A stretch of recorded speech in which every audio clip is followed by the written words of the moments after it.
Welcome back, everybody, to our Let's Talk Green County program here on the Raccoon Valley Radio Network. This is Coltrane Carlson. I've got a very special guest in the studio with me here today as our own, Jefferson's own, Johnny Hollywood Case is back here on a kind of a nice leisurely stay through Iowa. And so I'll let him talk a little bit more about himself and what's he doing here in Iowa. So thank you very much, Johnny, for being on. Hey, thank you so much for having me, man. I appreciate it, Coltrane. You bet. I know that you've got a lot of publicity lately. You're kind of a rising star, as it were, and the Ultimate Fighting Championship. Yep. I guess for people that are sort of unfamiliar with how you grew up and came to be, you know, this rising star again in UFC fighting and MMA, give us a little bit about your personal background, where you started and where you grew up, that kind of thing. I graduated from Jefferson Scranton in 2007, and I wrestled all throughout high school. Wrestling was my passion. You know, I liked other sports too, but to me it was just kind of like a game. You know, I didn't really have a lot of passion for it, but I really thrived on the one-on-one competition that wrestling, you know, provided. And once I graduated high school, I knew I didn't want to go to college. I wasn't a very strong academic student, so I loved competition. So naturally, I looked into the sport of MMA, which is a blend of boxing, kickboxing, wrestling, jiu-jitsu. It's just the purest form of one-on-one, man-on-man competition. So I started training that right out of high school and fell in love with it, and I felt like I wanted to test my mettle, so to say, and took my first fight a month after I graduated high school and kept winning and surprising myself and never looked back. What's your record at right now? I had an amateur record of 13-0, and my current professional record is 22-5.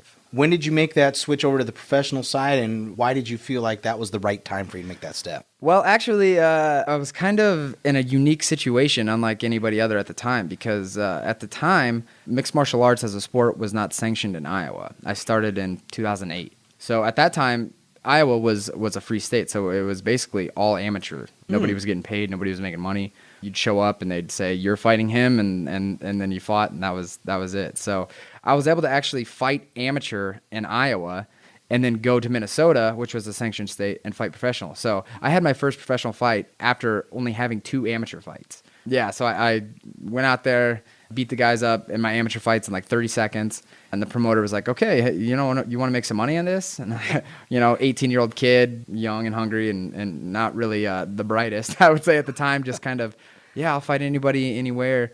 Went up to Minnesota, fought a professional fight, lost my first professional fight, and I was able to come back to Iowa and keep fighting amateurs. So I had a couple more fights, amateur, went back up to Minnesota, fought another pro fight, lost my second pro fight, and then I think after that second loss is when I really got serious and started training the right ways, and would say that I really turned the corner and became a professional fighter. So in all of those professional fights that you've had, what is the most memorable for you? Probably my UFC debut. When I got the submission of the night, I had to sell everything I owned just to pay for the training camp, just to make sure I was prepared to get in that UFC octagon and go out there and win.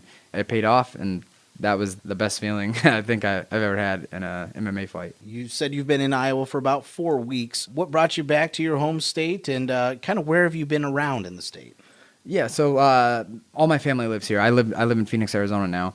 So after every fight, I make sure I get back and spend time with my family. My 2 sons, Cruz and Cooper, they live with their mother in Manning, Iowa, which is almost Omaha. So that's a good drive there. I've been staying here in Jefferson a lot. Also Des Moines. I just bought a new promotion called Midwest Cage Championships.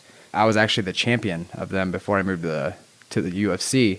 So I was fortunate enough to buy that promotion. So a lot of work in Des Moines as well. So I've been all over Iowa, man. Just seems like I've never get out of the truck. What's it like to, come back to your home state and more importantly, your hometown whenever you can and just try to help out the community more or less? Yeah, it's awesome. Just coming home and seeing the people that they knew me, I grew up with before the success, and nobody's going to treat you like the people that, you grew up with.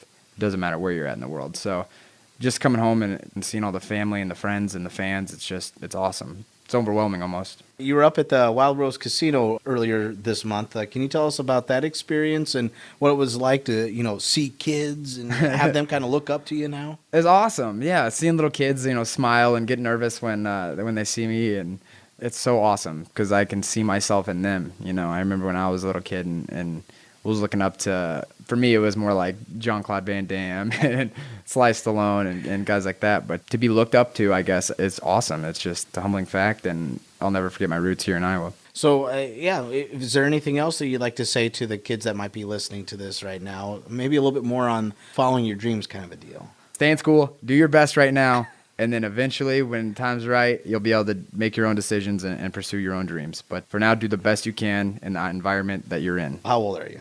I'm 26. 26. Did you think at this point in your life you'd be as successful as you have been in both your amateur level fighting as well as UFC? I always knew I would be in the UFC. And I knew I would be in the UFC because I knew I was doing the right things. And I didn't know when it would be or how long it would take me, but I knew if I kept doing the things I was doing and not cutting any corners that I would be in the UFC. Now that I'm in the UFC, the whole list of goals starts over, and I feel just the same way. I feel like I can be the UFC world champion, and I know I can do that if I'm doing the things that I'm doing, and that's just the recipe to do it, to anything you want in life, I believe. So, I don't know if looking forward, I could kind of foresee the future, but I know how to get what I want. I just make goals, and I'll find a way. Now, being a UFC fighter and having two sons of your own, is that make it a little tough for you to come back and see him? Because I'm sure with the training and all the fights and setting up all these promotions, it's really got to kind of get in the way of family time, doesn't it? It's really hard, man. That's that's the biggest burden I have right now in my life is being away from my family. It's a little easier now that I have the income I can afford coming back and forth, getting plane tickets here and there. But weekend here, weekend there isn't really ideal. It's not a full week together or whatever. But yeah, we make do, and my career can't last forever. The window is only so big. So when I'm retired, I'll be able to move back here, or maybe the boys will want to move out to Arizona, and it'll be all about them. So I just try to focus on the things that I can control and do my best and get back and see everybody when I can. And that's our guest for today's Let's Talk Green County program. It's Jefferson's own Johnny Case taking some time off from UFC to join us here for today's program.